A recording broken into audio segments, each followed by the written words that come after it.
n'est pas celui qui sait tout faire. Un bon leader est celui qui sait identifier les compétences de ses collaborateurs et il fait faire des choses en passant par les compétences de ses collaborateurs. Si on vous nomme président de la chorale, président de ceci, ne pensez pas que vous devez tout faire. Des fois, un leader ne va rien faire. Il va faire les choses.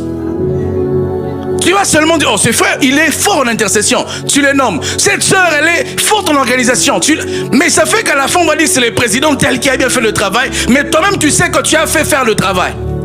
Mais souvent, les leaders, on tombe dans les erreurs, dans le piège. Qu'on sente que c'est moi le leader. Dieu ne t'a pas tout donné, leader. La seule personne qui pouvait faire tout lui-même, c'était Jésus. Malgré ça, il a eu besoin des gens.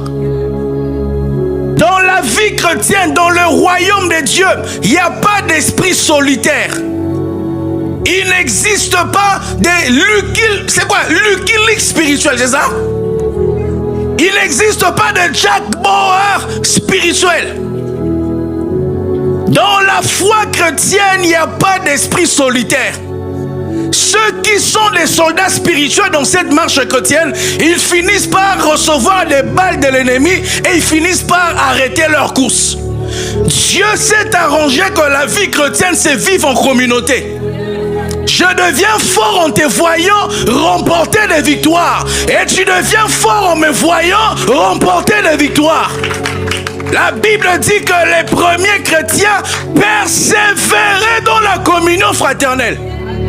Dans la communion fraternelle, vous savez, le problème c'est que nous n'arrivons pas à devenir meilleurs dans la communion fraternelle parce que nous ne regardons qu'à nos divergences. Mais il n'y a pas que nos divergences, nos fautes, nos erreurs. Il y a aussi nos points forts et nos convergences.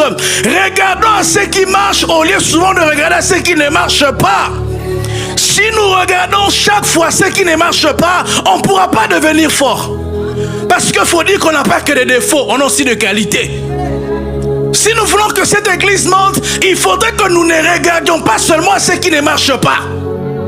Et il faut aussi que nous puissions tourner nos regards vers les choses positives. On dit les frères chantent bien, prions pour les chantres. Les pasteurs prêchent bien, prions pour les pasteurs. On dit même que ce département-là est faible, prions que Dieu les rende forts. Alléluia. Que Dieu vous donne cette humilité-là.